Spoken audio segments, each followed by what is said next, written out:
آمنت بالله صدق الله مولانا العظيم وبلغنا رسوله النبي الكريم ونحن على ذلك لمن الشاهدين والشاكرين والحمد لله رب العالمين. آئیے سب سے پہلے نبی محترم رسول معظم شافع امم تاجدار حرم فخر عالم و بنی آدم حضور احمد مجتبی حضرت محمد مصطفیٰ صلی اللہ تعالی علیہ وسلم کی بابرکت بارگاہ میں اپنی غلامی کو سبوت پیش کر لیتے ہیں. الصلاۃ والسلام علیک یا رسول اللہ وعلی آلک و اصحابک یا حبیب اللہ. الصلاۃ والسلام علیک یا نبی اللہ وعلی آلک و اصحابک یا نور اللہ صلی اللہ تعالی علیہ وسلم.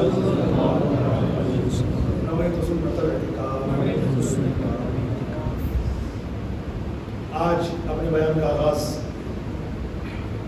حدیث پاک کی مشہور کتاب بخاری شریف کی ایک بڑی پیاری روایت سے کرنے جا رہا ہوں. توجہ کے ساتھ اس روایت کو ملاحظہ فرمائیے, پھر انشاءاللہ آگے کا بیان اسی روایت سے کچھ پوائنٹس لے کر کے چلے گا. اللہ پاک ہم سب کو حق کہنے, حق سننے اور کہنے سننے سے زیادہ حق پر عمل کرنے کی توفیق عطا فرمائے. امام بخاری رحمۃ اللہ تعالیٰ علیہ نے صحیح بخاری شریف کے اندر ایک روایت نقل کی ہے. کہتے ہیں کہ حضرت معروف بن سوید رحمۃ اللہ علیہ فرماتے ہیں, ایک مرتبہ مجھے صحابی رسول حضرت سیدنا ابو ذر غفاری رضی اللہ تعالیٰ عنہ کی زیارت کا شرف نصیب ہوا. آپ کے ساتھ آپ کا غلام بھی تھا. انداز یہ تھا کہ حضرت ابو ذر غفاری رضی اللہ تعالیٰ عنہ نے جو لباس پہنا تھا نیچے تو کم قیمت والا اور اوپر بڑی قیمتی چادر تھی, اور اسی طرح کا لباس آپ کے غلام کے بدن پر بھی تھا, نیچے کم قیمت والا لباس اور اوپر بڑی قیمتی چادر. حضرت معروف بن سوید فرماتے ہیں کہ میں نے حضرت ابو ذر غفاری رضی اللہ تعالیٰ عنہ کو سلام کیا اور کہا حضرت کتنا اچھا ہوتا اگر آپ ان دونوں چادروں کا بہترین لباس سلوا دیں. آپ کی جو یہ اوپر قیمتی چادر ہے اور آپ کے غلام کے جو بدن کے اوپر جو قیمتی چادر ہے, ان دونوں کا آپ ایک کر لیتے, یعنی ان دونوں کا بہترین لباس سلوا کر پہن لیتے اور اپنے غلام کو یہ کم قیمت والا دے دیتے. اس سے کیا ہوتا, آقا اور غلام کا فرق بھی ہو جاتا. غلام کون ہے, آقا کون ہے. اب آپ نے جو لباس پہن رکھا ہے سیم یہی لباس آپ نے اپنے غلام کو دے رکھا ہے. بڑا شاندار جواب تھا حضرت ابو ذر غفاری کا. آپ فرماتے ہیں, چلو تمہیں ایک بات بتاتا ہوں. فرماتے ہیں آپ مجھے تمہیں ایک بات بتاتا ہوں. اس وقت کی بات ہے جب میں نبی کریم صلی اللہ علیہ وسلم کی خدمت میں رہا کرتا تھا اور آقا کریم صلی اللہ علیہ وسلم سے اسلامی اخلاق و آداب سیکھا کرتا تھا. ہوا یہ کہ ایک مرتبہ ایک شخص سے میری بحث ہو گئی اور اسی بحث بازی میں نے اس سے کہہ دیا, میں کالی ماں کے بیٹے, یہ جملہ میں نے بول دیا. جب اس کی خبر نبی محترم صلی اللہ علیہ وسلم تک پہنچی تو میرے آقا نے مجھ سے فرمایا, یا ابا ذر انکا امرؤ فیکا جاہلیۃ, اے ابو ذر ابھی تمہارے اندر زمانے جاہلیت کا اثر باقی ہے. پھر آقا علیہ الصلوۃ والسلام نے میری اصلاح فرمائی اور ارشاد فرمایا کہ تمہارے غلام ہیں, خادم ہیں, یہ تمہارے بھائی ہیں, انہیں اللہ تعالیٰ نے تمہارے ماتحت کر دیا ہے. تو جو اپنے ماتحت بھائی کے ساتھ اس نے سلوک کرے اسے چاہیے کہ اسے وہی کھلائے جو خود کھائے, اسے وہی پہنائے جو خود پہنے. حضرت ابو ذر غفاری رضی اللہ تعالیٰ فرماتے ہیں یہ میرے محبوب صلی اللہ علیہ وسلم کی تعلیم ہے جو جس پر میں نے عمل کیا کہ میں نے اپنے غلام کو وہی لباس پہنا رکھا ہے جو خود پہن رکھا ہے. بعض روایتوں میں آتا ہے کہ حضرت ابو ذر غفاری رضی اللہ تعالیٰ عنہ کی جس صحابی سے بحث ہوئی تھی نا وہ حضرت بلال رضی اللہ تعالیٰ عنہ تھی. جب آقا کریم صلی اللہ علیہ وسلم نے ان کی اصلاح فرمائی اور ارشاد فرمایا کہ ابو ذر تم اسلام لا چکے, تمہارے دل میں ایمان بس چکا, تم اسلامی اخلاق و آداب سے آراستہ و پیراستہ ہو چکے, لیکن ابھی بھی تمہارے اندر یہ زمانے جاہلیت کا اثر باقی ہے کہ تم تانا دے رہے ہو ایک کالی ماں کے بیٹے. جب آقا علیہ السلام نے اس طرح کی تربیت فرمائی نا تو جانتے کیا ہوا, حضرت ابو ذر غفاری رضی اللہ تعالیٰ عنہ حضرت بلال حبشی رضی اللہ تعالیٰ عنہ کے پاس پہنچے اور ان کے قدموں کے پاس آپ نے اپنا منہ زمین پر رکھ دیا اور فرمایا, اے بلال میں اس وقت تک اپنا چہرہ زمین سے نہیں اٹھاؤں گا جب تک کہ تم اپنا پاؤں میرے منہ پر نہ رکھ دو. دیکھ رہے ہیں آپ جذبہ, میرے آقا نے جو کمی بتائی اس کمی کو پورا کرنے کے لیے حضرت ابو ذر غفاری رضی اللہ تعالیٰ کس طرح عاجزی فرما رہے ہیں. اب حضرت بلال چونکہ وہ بھی صحابی رسول ہیں, وہ کیسے گوارا کر سکتے تھے کہ اپنا پاؤں ان کے منہ پر رکھے؟ آپ نے صاف منع کر دیا. مگر چونکہ یہ بھی ماننے والے نہیں تھے تو زبردستی انہوں نے حضرت بلال حبشی کا پاؤں پکڑا اور پکڑ کر کے اپنے منہ پہ لگا لیا. یہ ایک روایت تھی جو صحیح بخاری کے حوالے سے میں نے آپ کو سنائی. اب اس واقعے سے سبق لیتے ہوئے میرا آج کا بیان آگے بڑھے گا, اور اس واقعے سے, اس روایت سے ہمیں جو باتیں سیکھنے کو ملتی بہت ساری باتیں, اگر ایک ایک لائن پر غور کریں, ایک ایک لفظ پہ غور کریں. نبی پاک علیہ السلام نے حضرت ابو ذر غفاری کی جو تربیت فرمائی اس تربیت کے حوالے سے غور فرمائے. بہت سارے پوائنٹس آئیں گے لیکن میں ایک دو آپ کے سامنے پیش کرتا ہوں. سب سے پہلی بات, ہمارے آقا کریم صلی اللہ علیہ وسلم نے حضرت ابو ذر غفاری رضی اللہ تعالیٰ عنہ کو خادم کے ساتھ, غلام کے ساتھ حسن سلوک کرنے کا درس دیا. یاد رکھنا پیارے اسلامی بھائیوں, یہ ہمارے اسلام کا حسن ہے. ہمارا اسلام بڑے چھوٹے کا, گورے کانے کا, امیر غریب کا فرق ختم کرتا ہے. کوئی اللہ کی بارگاہ میں پیسوں کے بل بوتے پر قریب نہیں ہو سکتا. کوئی اللہ کی بارگاہ میں خوبصورتی کے بل بوتے پر مقرب نہیں بن سکتا. کوئی اللہ کی بارگاہ میں امیر ہونے کے ناطے اللہ کا قرب نہیں پا سکتا. اللہ کے قریب کون ہوگا؟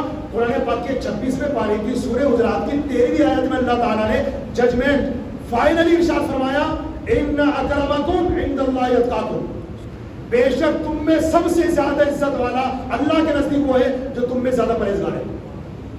کون زیادہ پیسے والا ہے؟ کون زیادہ خوبصورت ہے؟ کون زیادہ جسمانی طاقت والا ہے؟ کون صحت و تندرستی والا ہے؟ کون حویلی میں رہنے والا ہے؟ کوئی بلڈنگ میں رہنے والا ہے؟ کون بنگلے میں رہنے والا؟ اس سے کوئی مطلب نہیں. اللہ کی بارگاہ میں اس کا اسٹیٹس بلند ہے, ان اکرمکم عند اللہ اتقاکم, جو تم میں سب سے زیادہ پرہیزگار ہے. لہذا امیر کو رائٹ نہیں ہے کہ غریب کو دبائے, سیٹ کو رائٹ نہیں ہے کہ نوکر کو دبائے, بلند اسٹیٹس والے کو رائٹ نہیں ہے کہ اپنے سے کمتر کو دبائے. اگر ایسا کیا اور اس کا دل دکھ گیا تو یاد رکھیے گا, میرے آقا علیہ السلام نے آج سے تقریباً 1450 سال پہلے ہمیں تربیت کی ارشاد فرمائی, من آذا مسلما فقد آذانی ومن آذانی فقد آذى اللہ. میرے آقا نے فرمایا جس نے کسی مسلمان کو تکلیف دی اس نے مجھے تکلیف دی, اور جس نے مجھے تکلیف دی اس نے اللہ کو تکلیف دی. پہلا درس یہ ملا. لہذا اے امیروں, غریب کو ہلکا مت سمجھو, اس لیے کہ اگر ہم کسی کو کمتر سمجھیں گے اسی کا نام تکبر ہے. ہاں, امام غزالی رحمۃ اللہ علیہ نے احیاء العلوم میں تکبر کی, غرور کی, گھمنڈ کی تعریف ارشاد فرمائی ہے نا, ڈیفینیشن وہ کیا ہے؟ وہ یہی ہے کہ آپ کسی کو اپنے سے کمتر سمجھیں. یہ بس سچ ہے کہ سامنے والے کے پاس اتنا پیسہ نہیں ہے جتنا آپ کے پاس ہے. یہ سچ ہے کہ سامنے والے کے پاس اتنی خوبصورتی نہیں ہے جتنی آپ کے پاس ہے. یہ سچ ہے کہ سامنے والے کے پاس اتنا اسٹیٹس بلند نہیں ہے جتنا آپ کے پاس ہے, لیکن اس کے باوجود بھی آپ کو یہ رائٹ نہیں ہے کہ آپ اسے کمتر سمجھے. وہ آپ کا نوکر ہے نا, بالکل صحیح ہے, مگر آپ کا نوکر بعد میں ہے, عبداللہ پہلے ہے, اللہ کا بندہ پہلے ہے. تو اپنا نوکر سمجھ کر, اپنا خادم سمجھ کر, یا اپنا ماتحت سمجھ کر, اپنا غلام سمجھ کر اس کو ذلیل کرنے سے پہلے آپ کو یہ سوچنا پڑے گا کہ میرا غلام بعد میں, اللہ کا بندہ پہلے. اس حدیث سے دیکھو, امام حضرت ابو ذر غفاری نے کیا کہا تھا؟ وہ کالے ماں کے بیٹے, اس کے علاوہ تو کچھ نہیں کہا تھا, صرف یہی کہا تھا. میرے آقا علیہ السلام نے کتنی شاندار تربیت فرمائی. مومن کے لیے رائٹ ہی نہیں ہے بلکہ 3 باتیں حضور نے ارشاد فرمائی. میرے آقا علیہ السلام فرماتے ہیں 3 باتیں جس میں ہوں گی, ترمذی شریف کی حدیث ہے, حضور نے فرمایا جس میں 3 باتیں ہوگی اللہ تعالیٰ اس کو اپنی رحمت بھی عطا کرے گا اور جنت میں داخل بھی فرمائے گا. 3 باتیں. نمبر 1, میرے آقا فرماتے ہیں کمزور پر نرمی کرنا.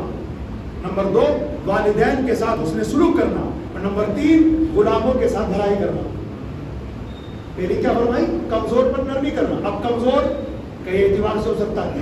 سامنے والا کمزور جسمانی اعتبار سے ہو سکتا ہے, آپ کے پاس طاقت ہے, باڈی بلڈر ہے آپ, اور سامنے والا آپ کی طاقت سے بہت کم ہے, تو کمزور ہوا کہ نہیں, اس پر نرمی کیجیے.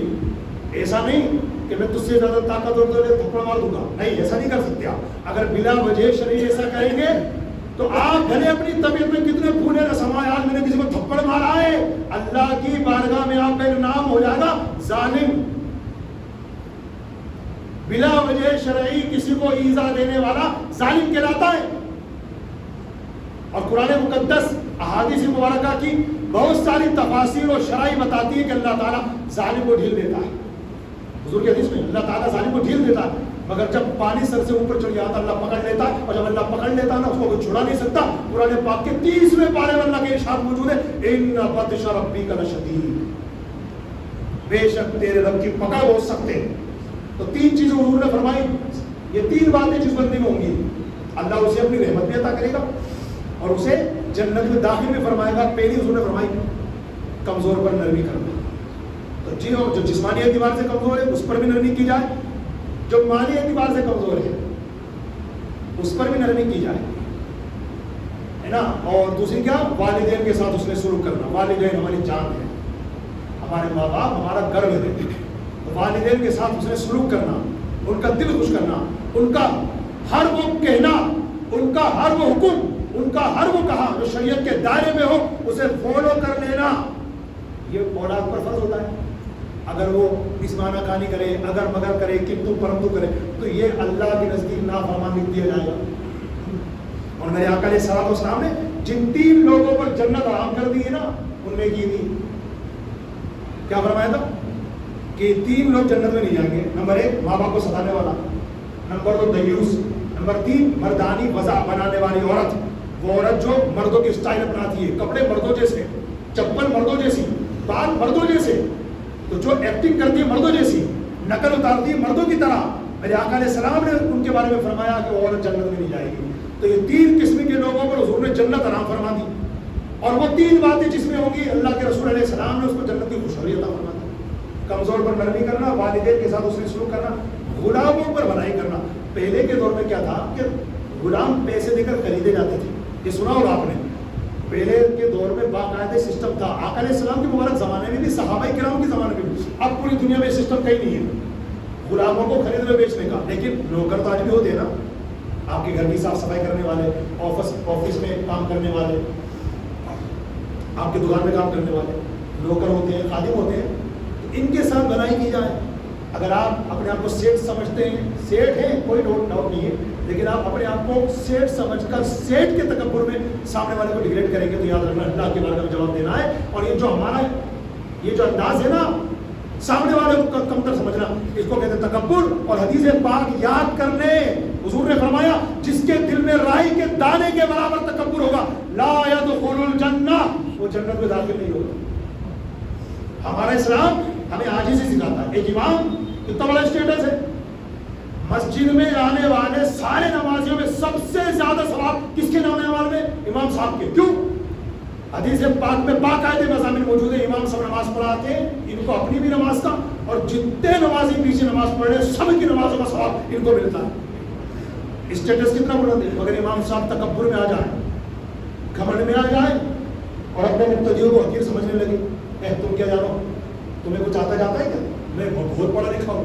اگر یہ انداز امام کا ہو جائے تو امام ڈر، امام اللہ سے ڈر.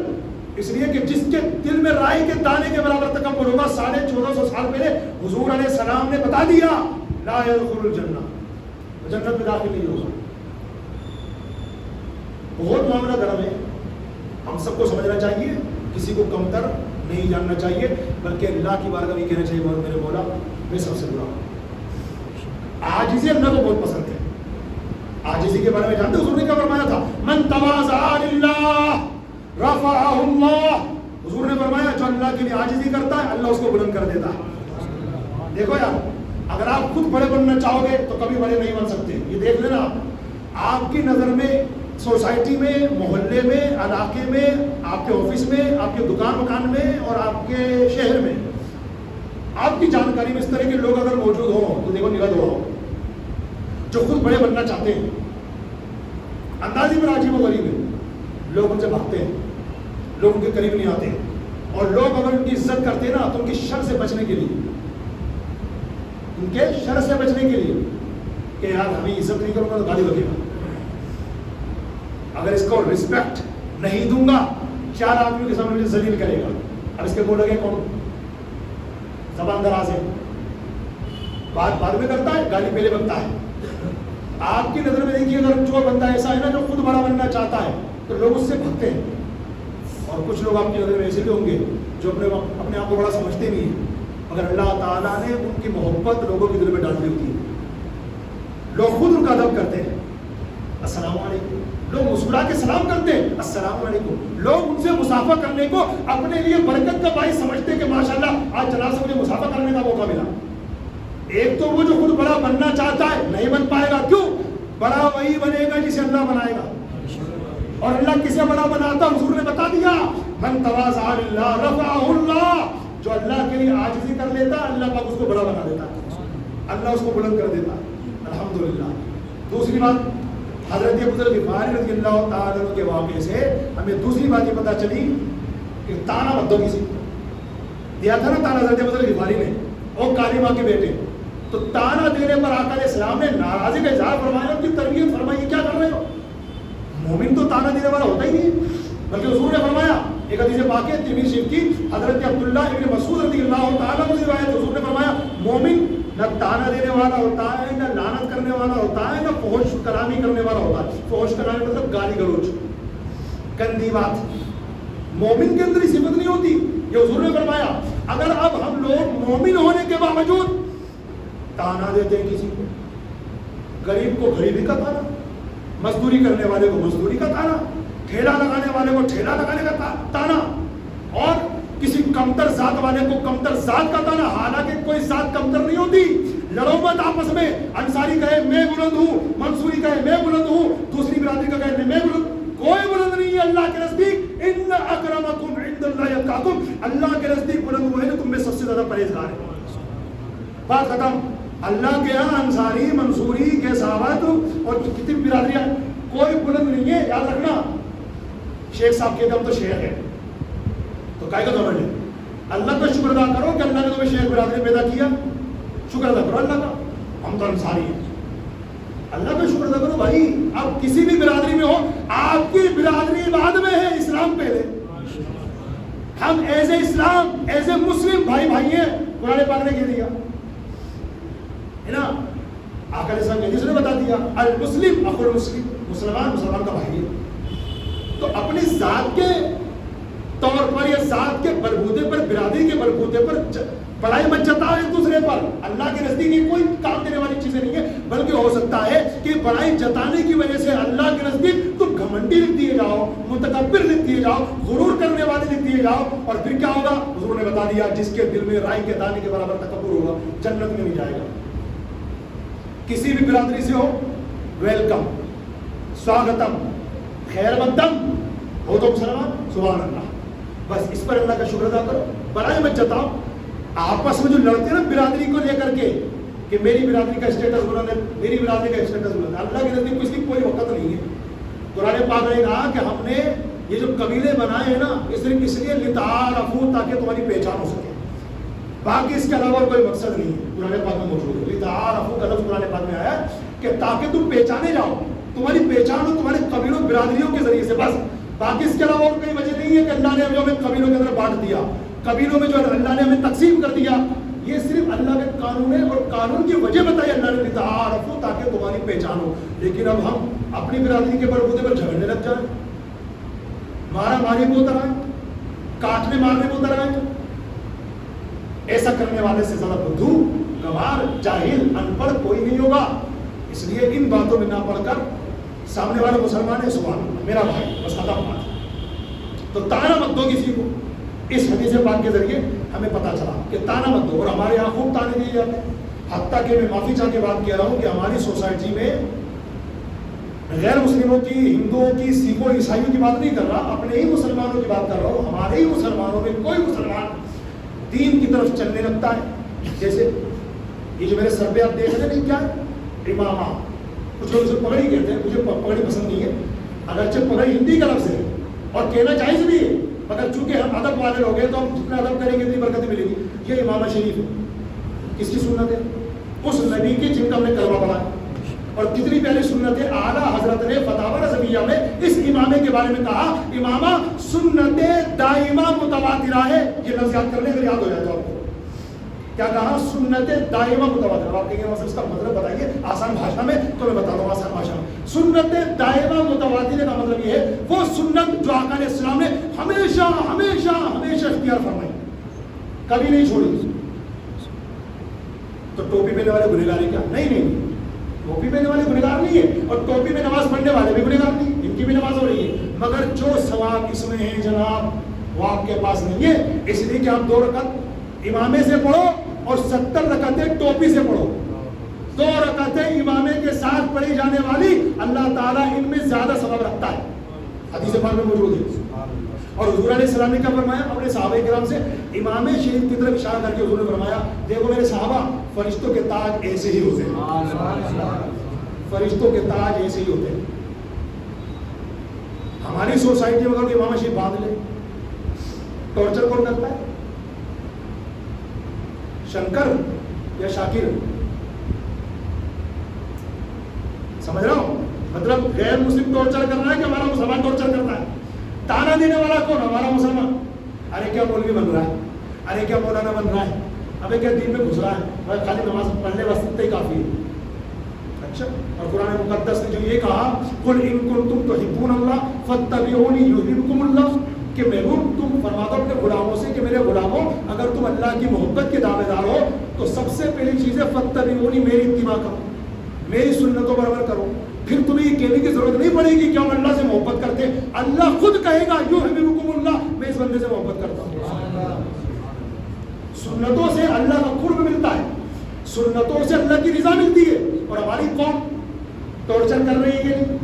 حدیث پاک میں تانا دینے سے منع کیا گیا, جو بھی میں نے روایت آپ کو بخاری شریف کی سنائی حضرت ابو ذر غفاری والی, تانا دینے سے منع کیا گیا. ہم دوسرے معاملے میں تانا دیتے, معاذ اللہ سنتوں کے معاملے میں تانا دیتے. بتائیے کوئی سنت کے مطابق چل رہا ہے, بیٹھ رہا ہے, اٹھ رہا ہے, کھا رہا ہے, پی رہا ہے, اسے معاذ اللہ انکارت سے دیکھتے.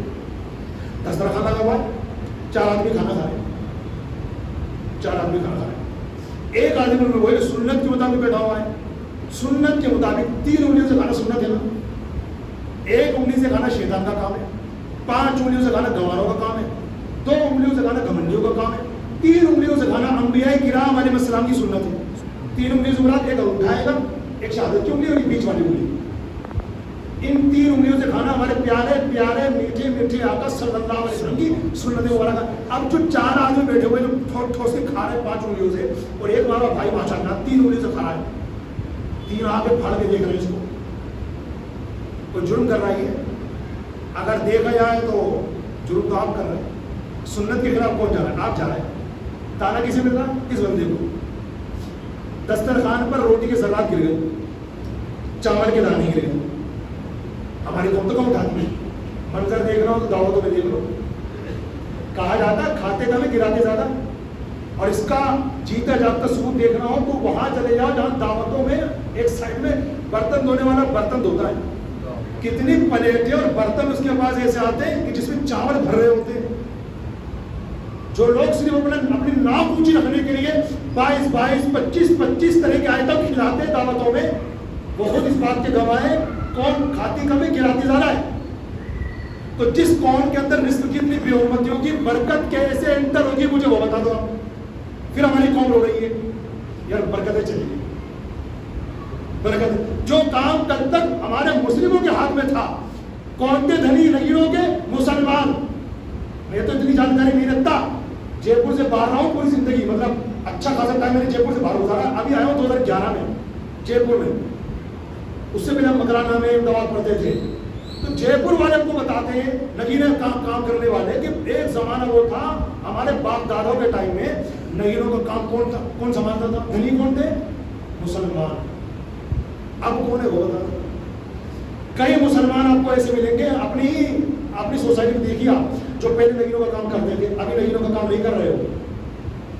کوئی رکشہ چلا رہا ہے, کوئی پرچونی کی دکان کھلے ہوئے, کوئی دوسرا کام کر رہا ہے, کوئی نگینوں کا کام چھوڑ دیا. کیوں؟ پتا کیا کہہ رہے ہیں, برکت ہی نہیں ہے, کام ہی نہیں چل رہا ہے, پہلے جیسا کام نہیں چل رہا.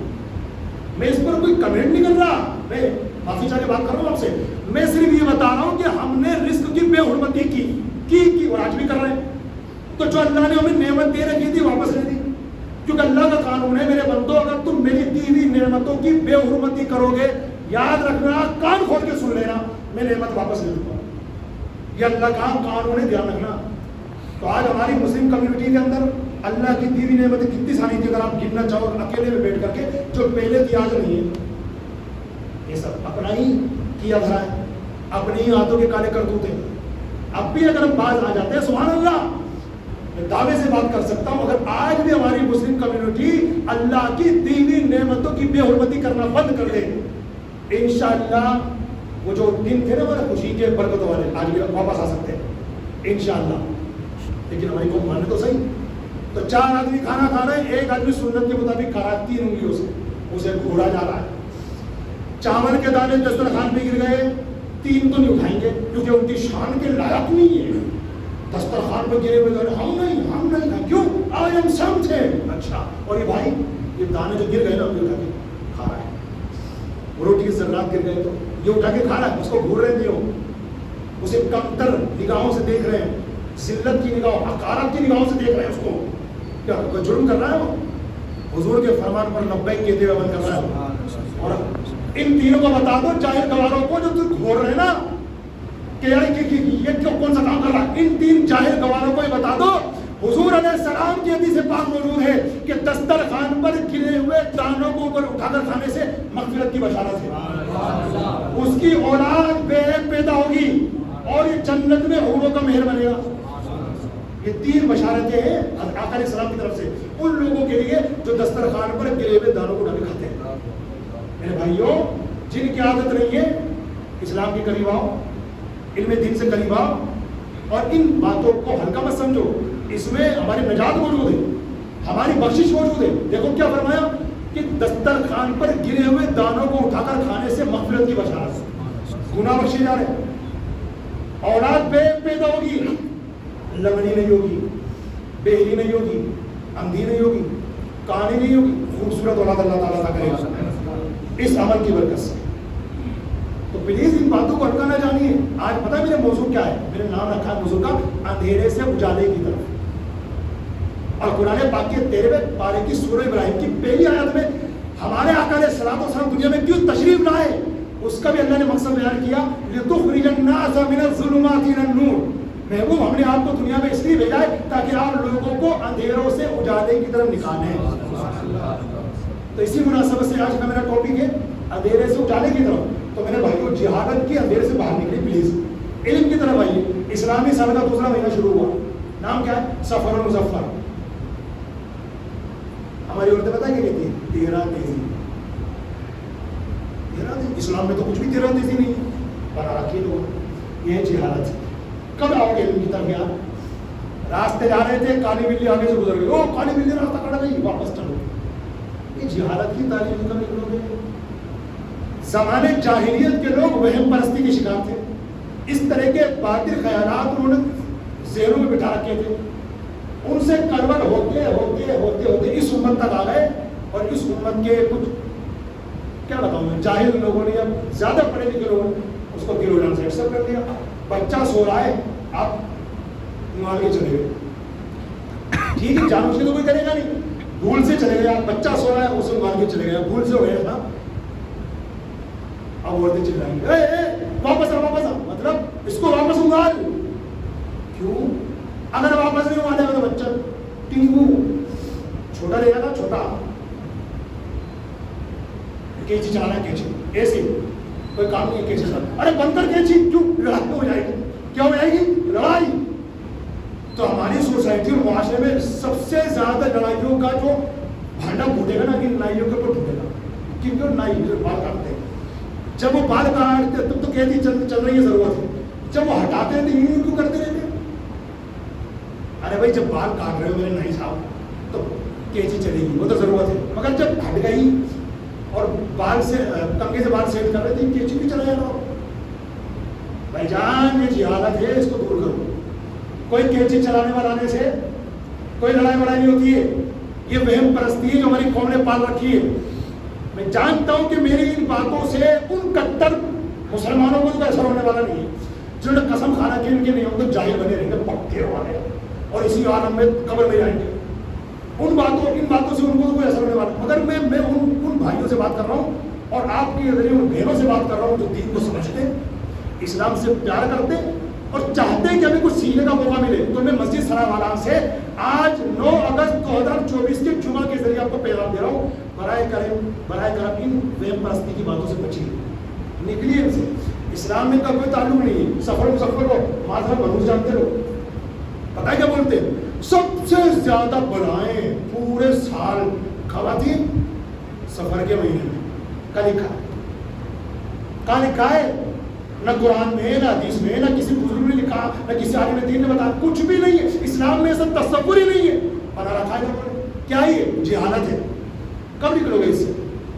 سفر مظفر تو وہ مقدس مہینہ میرے بھائیوں, کئی تاریخی واقعات اس میں آئے. جی ہاں, حضرت مولا علی اور حضرت بی بی فاطمہ زہرا کا نکاح ہوا. کب ہوا؟ سفر کے مہینے میں. نکلو اس کو. حضرت خالد بن ولید کا نام سنا ہے آپ نے, جن کو سیف اللہ کہا جاتا, اللہ کی تلوار. اپنے امام شریف کے اندر وہ آقا علیہ السلام کا بال شریف رکھتے تھے, بال شریف, اور جس جنگ میں جاتے تھے نا فتح کر کے آتے تھے. یہاں تک کہ جب مسلمان دشمنان اسلام سے گر جاتے اور یقین ہو جاتا اب تو گئے, تو عظیم صحابی, یہ جو نگران صحابی ہوتے تھے, وہ کس کو بھیجتے تھے؟ حضرت خالد بن ولید کو, کہ جاؤ تم جا کے سنبھالو. حضرت خالد بن ولید جنگ میں جاتے اور ایک تلوار مارتے, مسلمانوں کی فتح ہو جاتی. تو ایک بار کسی نے پوچھا کہ ماشاءاللہ اللہ نے آپ کو اتنا بڑا مقام دیا اور آپ کے ذریعے سے مسلمانوں کے سینے مضبوط رہتے ہیں ماشاءاللہ, آپ جس جنگ میں جاتے ہیں فتح ہو جاتی ہے, وجہ کیا ہے؟ وجہ کیا بتائے معلوم ہے؟ فرماتے ہیں یہ دیکھو, الحمدللہ میرے امام شریف کے اندر نبی کریم صلی اللہ علیہ وسلم بات سے موجود ہے. دکھایا, باقاعدہ اتار کے دکھایا کہ دیکھو. فرماتے جو میں جنگ جیتتا ہوں نا, یہ میری طاقت کا کمال نہیں ہے, یہ حضور کے بادشاہ کا کمال ہے. یہ حضرت خالد بن ولید اسلام لائے کس مہینے میں؟ سفر مظفر کے مہینے میں. کیا سمجھ رہے ہیں آپ؟ اتنا مقدس مہینہ.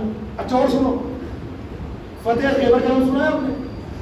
خیبر کا دروازہ کتنا بھاری تھا, 40 بڑے بڑے پہلوانوں نے اٹھانا چاہا تھا اسے, نہیں اٹھا پائے. حضرت مولا علی نے آستین اوپر کی, ایک ہاتھ لگایا, اکیلے اٹھایا. شیر خدا نے آستین اوپر کی, ایک ہاتھ سے وہ اتنا بڑا خیبر کا دروازہ جو 40 پہلوان اٹھا کے مل کے نہیں اٹھا پائے, حضرت مولا علی شیر خدا علی مرتضیٰ نے ایک ہاتھ سے اٹھایا اور پھینکا دور. یہ خیبر کا واقعہ کب پیش آیا؟ سفر مظفر کے مہینے. آخری بات بتاؤں, کتنے واقعات ہیں صاحب. مدائن جس میں کسرا کا محل بھی تھا, حضرت عمر فاروق اعظم کے دور خلافت میں 16 ہجری کے اندر فتح ہوا. وہ مہینہ کون سا تھا؟ رمضان, شعبان, محرم, ربیع الاول نہیں, سفر مظفر کا مہینہ تھا. تو یہ مہینہ برکت والا ہے. اب اس کے نام پہ غور کرو, نام کیا ہے اس کا؟ سفر مظفر. مظفر کا کیا مطلب ہوتا ہے؟ کامیاب. ظفر مظفر یہ دونوں ملتے جلتے لفظ ہیں, اور ظفر سے بنا مظفر, اور دونوں کا معنی سیم ہے, سیم میننگ ہے, کامیاب. تو سفر مظفر کا مطلب ہوتا ہے کامیابی کا مہینہ. ہمارا اسلام جس مہینے کو کامیابی کا مہینہ بتا رہا ہے, اسلام کے ماننے والوں سے بنو سمجھ رہے ہیں معذرت, نیا کام شروع نہیں کریں گے اس مہینے میں, بچوں کی شادی نہیں کریں گے. کیا لگا رکھا بھائی؟ یہ وہم پرستی ہے, یہ بدشگونی ہے. بدشگونی اسلام میں حرام ہے, یاد رکھیے گا. آقا اسلام نے پہلے فرما دیا بدشگونی حرام ہے, حرام ہے, حرام ہے. اسلام نے جو کہا ہے نا بس وہ مانو. جیسے نظر لگنا حق ہے, یہ اسلام نے بتایا, حضور کی حدیث ہے, العین حق, نظر لگنا حق ہے. آپ کے بچوں کو نظر لگ جاتی ہے, ضروری نہیں ہے کہ دوسروں کی نظر لگ جائے, خود ماں کی اپنے بچے کو نظر لگ سکتی ہے. ہاں, بلکہ بڑی بات بتاؤں آپ کو, اپنی نظر اپنے آپ کو رکھ سکتی. آپ گئے آئینے کے سامنے, ماشاءاللہ اچھے لگ رہے ہیں, یہ نظر لگ سکتی ہے نظر. اب فارمولا کیا ہے امام صاحب بتا دو ہمیں, بچہ بھی نظر سے محفوظ رہے, میں بھی نظر سے محفوظ رہوں, نظر نہ لگے. تو ہمارے بزرگوں نے بتایا جب بھی کسی چیز کو آپ دیکھو, یہ پڑھ لو ماشاء اللہ کانا. کیا پڑھ لو؟ آپ بھی پڑھ لیجیے نا ایک بار, ماشاء اللہ کانا, ماشاء اللہ کانا. اس کا ترجمہ یہ ہونا وہی ہے جو اللہ چاہے گا. بس جو چیز اچھی لگ جائے نا, نعمت آپ کو کوئی بھی چیز دیکھ لیں, آپ اپنی گاڑی دیکھ لیں, موبائل آپ کو اچھا لگا, اپنا بچہ اچھا لگا ماشاء اللہ, ہے نا, یا کوئی بھی ہو, خود اپنے آپ کو دیکھا آپ نے آج اچھے لگ رہے ہیں ماشاء اللہ, کپڑے اچھے پہنے یا کچھ اچھا ماشاء اللہ چہرہ چمک رہا ہے, ماشاء اللہ کا. اگر ہمارے کسی بھائی کو یہ لفظ یاد نہ رہے نا کانا، ایک پرسے بتا رہا ہوں بھول جائے تو ماشاءاللہ تو سب کو یاد ہے، یہ پڑھ لو انشاءاللہ۔ تو فرماتے ہیں بزرگان دین کہ جس نعمت کو دیکھ کر ماشاءاللہ پڑھ لیا جائے گا اس کو نظر کبھی نہیں لگے گی۔ اللہ تعالیٰ سب کو کہنے سننے سے زیادہ عمل کی توفیق عطا فرمائے۔